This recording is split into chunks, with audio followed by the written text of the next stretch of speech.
Thanks, Fidos. Thanks, Superkazi. Hi, Mark. Hi. Mark, I guess for a lot of us, this is something that we've been really eagerly looking forward to because we just don't know anything about what Pakistan is like. So you were part of that last group of players that played there. Can you tell us a bit about your experience? What is it like to tour as a country? What is it like to play cricket there? And what are you expecting this time? Yeah, look, from playing cricket there, I mean, it's tough cricket. It's different to the other subcontinent countries that you go to. Usually when you go to India, the ball turns a lot there. Pakistan, we're not used to the ball. Well, we haven't really been in games there where the ball's turned a lot. It's conducive to fast bowling, actually. They're very flat, and that's why you'll probably see that guys will go with pace a lot. Reverse swing was very big in those days. I know that the rules and regulations are a lot tighter nowadays for the ball and getting the ball to reverse. So, yeah, I think I don't know if we're going to see too much of that. As a place, I mean, the last tour that we went on there, we weren't really allowed out the hotel. So I don't see this being any different to that subcontinent. As people who've been there before will know that you don't get out the hotel a lot as well. So it'll probably be an easier lockdown than what you're used to. But yeah, I think the whole sort of message that, from me to the team is that cricket hasn't been played in Pakistan in quite some time. And it's been missed in that country. There probably won't be crowds around, but I know that there'll be a big hype of a big country coming to play cricket in the country once again. I think we got to buy into that and certainly put on a good show for everyone in Pakistan as well. Thanks, Mark. Ken? Thanks, Superkazi. Hi, Mark. Just following up on that. Just in terms of the off-the-field stuff, it seems that it's not going to be the sort of bubble that you guys experienced here with the lovely Irene Country Club or Vineyard Hotel, that the guys are going to be confined pretty much to one floor of a hotel. So if you could just speak about, how difficult that might be to handle mentally for the guys. And then you also just mentioned about you expecting the pitches to be quite flat. Obviously, the Proteas batsmen have had a bit of a boost in confidence through their performances against Sri Lanka. But do you feel that, given before you took over for the couple of years before that, pitches, especially at home, were very sporty? Do you think that it will maybe do the confidence of the South African batsmen a world of good to actually get into conditions that could be quite good for batting? Yeah, to your first question, I know that our security officers are looking at a sort of like a club that's next door to the hotel, where there's a pool, there's a gym, and there's a field the guys can get out to, run around a bit there. But as I said before, we're used to spending times in hotels almost in lockdown scenario when you do to the subcontinent. So I don't see it being that much of a problem. We've got a games room and that to try keep the guys interested. Netflix has become a bit of a winner as well. Guys lying in the room and watching a few things. So I think, we should be fine with regards to things like that.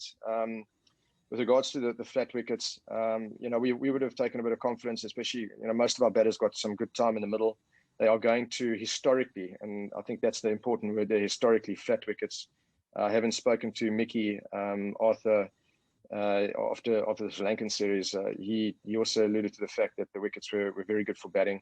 But it is something completely different. I mean, the areas that you score in are different. The bowlers, the ball straighter lines, the ball starts to reverse, which is something that a lot of our batters probably would never have seen, especially being a young group. So there is a lot of adapting to those conditions that you have to do as a batter. But certainly it's one of those places where, you're up against a good bowling lineup. If you apply your mind to batting some good time at the crease, then there's a lot of runs out there. And I think that's what, the message that we're sending through to our players as well. Technically, you do get tested a bit, but we are well aware of the sort of technical adjustments that we have to make as batters in order to succeed there. Kallis and then Fidos. Hi, Mark. Just on a practical and logistical note, will you guys, the coaching staff, be staying on in Pakistan for the T20 series as well, or will you guys come back with the test squad to prepare for the planned Australia series, and then someone else maybe look after the T20 squad? Or how's that going to work? Look, I don't know exactly what's going on at the moment. There's still communication with Australia and asking them about what sort of quarantine that needs to be applied. As far as I know, the initial talk was that yes, Enoch might stay over in Pakistan and finish off the series, and then I'll come back. We're trying to split the management as well as we can, to show the importance of both series. Logistically, it is a bit of a nightmare, especially with a new squad coming in, maybe a little bit earlier, and then the two having to mix together and bubbles sort of crossing over. So it is a bit of a nightmare logistically, but I'm not sure what the final decision is on that. So I think a guy like Graham would probably answer that better than me. But we are preparing for most of our management to come back, and maybe one or two of them staying over. Firdous and then Lloyd. Mark, just on that, would the T20 squad, I don't want to use it like the word diluted, is it possible that then you could have maybe not all your first choice players playing in the T20 squad if you need guys to come back? And what I actually wanted to ask was about specifically the bowlers, because you're taking so many pace bowlers there. Can you just tell us a little bit about like who might stay, who might go, and what the pecking order is? Well, I think if you go through the T20 squad that we've had, mixed with a couple of the ODI squad, and then you look at the test side, I think you'll work out for yourself who would probably stay and then come back. So yeah, I would say that it won't be our strongest team, because the emphasis is probably on Test cricket against Australia, rightly so. And yeah, it might be a bit of a watered down Protea T20 team, but I think that's not a bad thing. At the start of the season, I did allude to the fact that we're going to have to use a lot of players, and I think this is opportunity for some of those young players to put their hand up. And I think it's not a bad thing for us as South African cricket as well. We haven't played a lot of cricket. There haven't been a lot of SAA tours. Yes, it's not ideal to throw guys into the deep end and make them play international cricket when they're maybe not ready. But there's not many other choices that we've got at the moment. So some of them are going to have to be pushed into the deep end a bit, and we'll see how they respond. But having a look at on paper the sort of squads that have been selected, you have got some seniority in white ball cricket in our country as well. So that's a good opportunity for them to put their hands up as well and lead from the front. Thanks, Mark. Lloyd and then Tauf. Thanks, Ipokazi. How's it, Mark? We've heard Jacques Kallis talking in his new role as English batting consultant overnight. He was obviously immense for you guys the last time you were in Pakistan. Does it sting a bit seeing him talking in that new role? And were there efforts from your side over the months before that English gig was signed off to keep him involved in South African cricket? If you can just talk us through that process a bit, please. Yeah, look at it. There's a bit of pill to swallow. I mean, I know, Jacques has been working with guys on an individual basis, and unfortunately, minds are tied behind my back. Sometimes you get messages passed down to say that this guy can't be selected to fulfill a role that you maybe want him involved in. A lot of the media, you guys have been saying that Jacques is my mate and it's like a buddy selection. Yes, he is a mate of mine, but Jacques is also a very good cricketer that can add a lot of knowledge as well. So, why wouldn't we want him in our setup? So for that reason, yes, it is a bit of pill to swallow. But now that the rules, and I mean, it's been well documented in the press through you guys, the rules have been changed a bit. So he is certainly someone that we would like to get back into a consultancy role. I haven't had any major conversations with Jacques because he's in Sri Lanka now. But certainly, over the next short period of time, if we can get him involved somewhere soon, maybe against Australia, then I think we must. And the reason being is because there are a lot of players who have spoken so highly of Jacques and the knowledge that he imparted onto them, albeit in a short period of time against England. So yes, he is on my radar as trying to get back involved in the Proteas, the setup. I just hope that we treat him with care as well. He's shown that he's got a lot of other opportunities in world cricket at the moment. So we'd be stupid not to try and hang on to him as long as we don't mess him around. And I know Jacques would love to be working in South African cricket, and I'm sure that after the conversations we have, we'll hopefully see him back here. Thanks. Telford. How's it, Mike? Just to take it back to Pakistan again, do you think it's important? I mean, Pakistan are obviously a major country in cricket. They're very entertaining. People love them. But do you think, and balancing that against the safety of players and coaches going to Pakistan, how is it important that Pakistan is toured as a country by other teams? Yeah, I think so. It's like, I mean, you just have to go back and look at the legends of Pakistan cricket. That is my first tour that I ever went on there as well. And it was something completely different to what I'm used to. As I said, it's not like India or Sri Lanka. It's got its own sort of brand of cricket that they play. And I used to watch the likes of Wasim Akram and Waqar Younis running in, reversing the ball. To actually get out there in my first test, face it, is something that was very foreign to me. So it is very important that we get back in playing in Pakistan.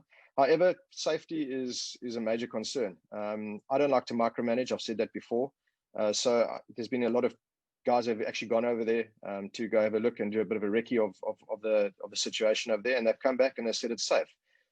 So as I've said with doctors, and I don't like to make medical calls or physio calls or strength and conditioning calls. I'm not going to make a security call on this. They've been tasked to do a job. They've done their job. They said it's safe, and we need to get back in there and start playing cricket. We trust that the right decisions will get made if something does happen. They've assured us that they will look after us as well. I think we're getting state security as well, which is good for us. So yeah, it's more just about getting over and actually playing the game of cricket now and letting people do their jobs around us. Telford and then, Heinz and then Ken. Hi, Mark. I think obviously everybody knows that there's not going to be, much progress, on a more permanent appointee, for the test captaincy. And Quinny, said he's more than willing, to do a temporary job. But just what's the process, in future, in terms of what you're looking for in a captain? Is it really as simple as just somebody, sticking their hand up? Yeah, I think I suppose if you want to keep it simple, it is something like that.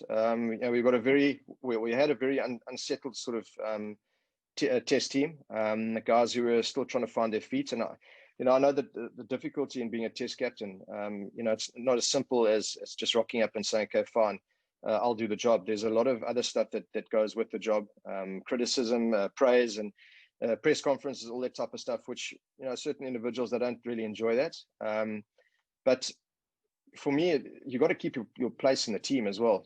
There's nothing worse than rocking up, you're the test captain, and all of a sudden people start talking about dropping you, or you're not good enough to be there and hold your own place in the team, as whether it's a bowler or a batter. So I think that is the big thing for me is waiting for one or two individuals to step up, sort of cement their place in the team. And then have a look at the leadership qualities of those individuals and say, okay, fine, we believe that you are the guy to run with this team for the next period of time. And then they also won't have that extra stress of actually performing as well as being a leader. Certain guys do, sometimes when you give them leadership, they do takes a bit of pressure off themselves as an individual, and they perform well. So we are sort of encouraging a lot of leaders to come through. You'll see on the field, there's a large sort of group or core of players that do a lot of talking. So I think at this stage, we're happy with Quinny to continue. As long as it doesn't get too much for him, then we'll certainly make a call and probably change that. But I'm happy with him at the moment. He's been very open and honest with us. And if it does start to affect him, he'll certainly open his mouth and come to me and tell me that he's either comfortable or not comfortable with something. So it is work in progress, but certainly, waiting for one or two individuals to really step up, cement their place, and then hopefully step into a leadership role.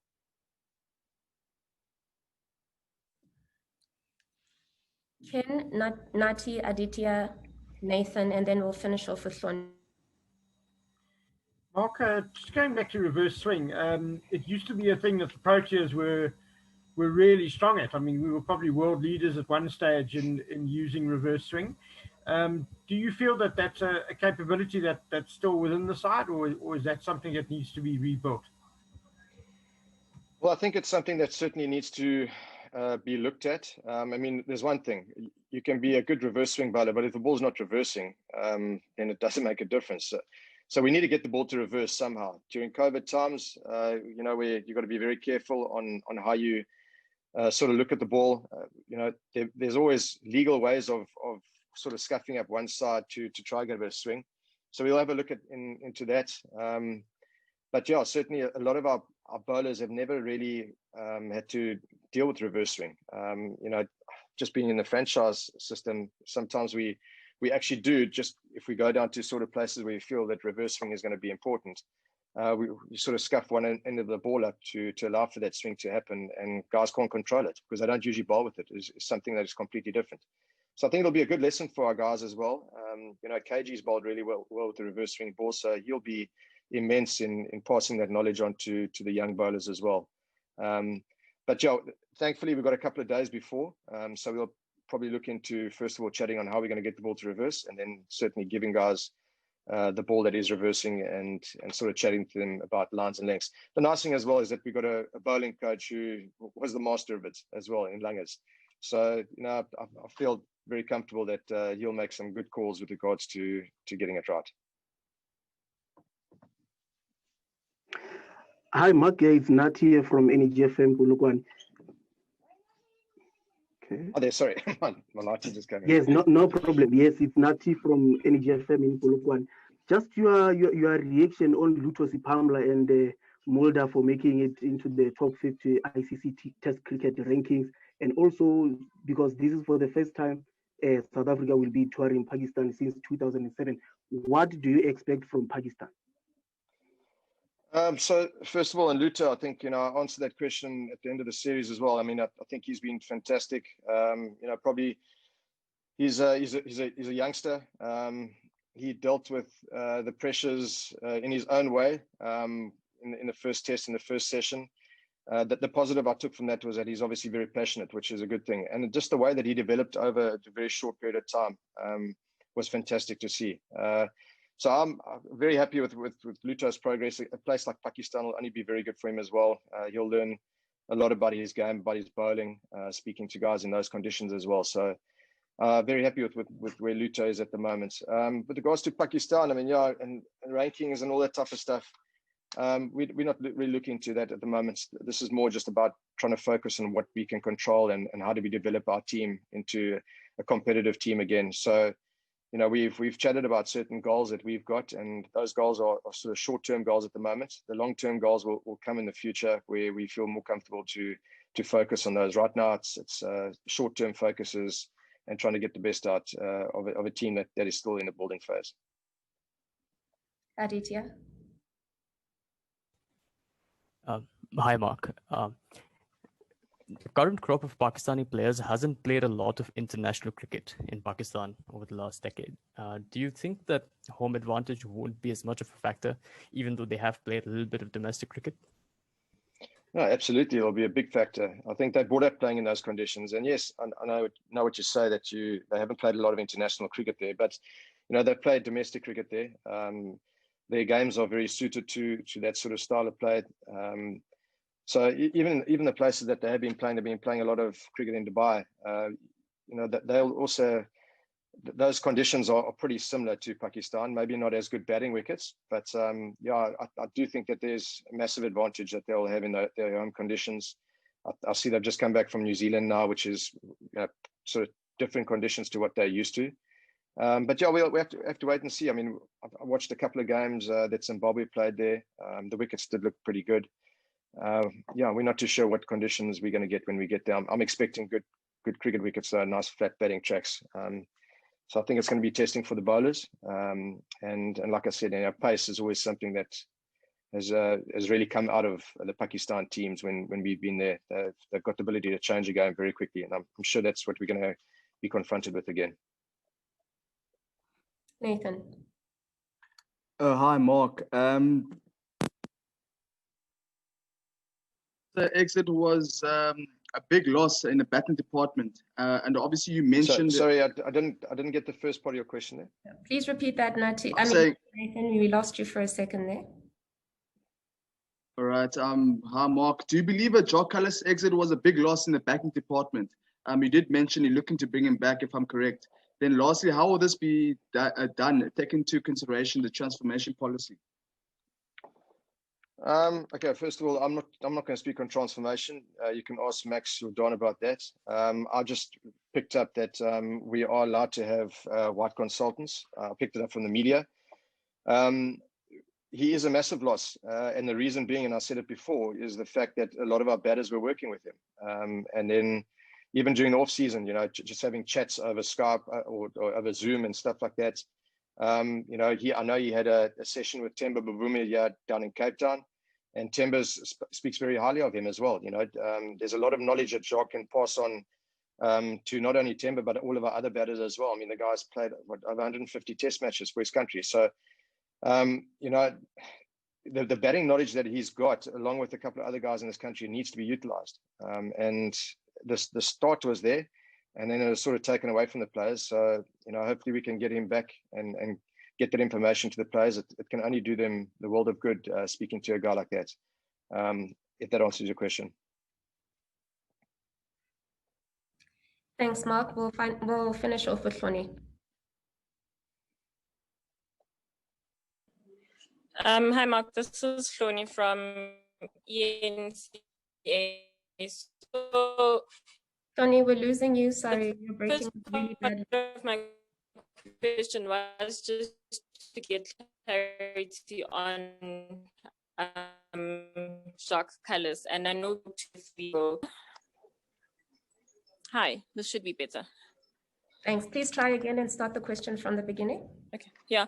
So I was saying, sorry, my first question was just also to get clarity on Jacques Kallis, because I know a few weeks ago when we spoke to Mark, and I think there was some transformation-ish question asked, and you didn't have clarity on that. So is there more clarity in terms of what the makeup of your staff and the team can look like, or not? I don't know if you can add anything else from what you said in your previous answer. And then my second question is, there've been a lot of bubble concerns from when England was here and then again with Australia.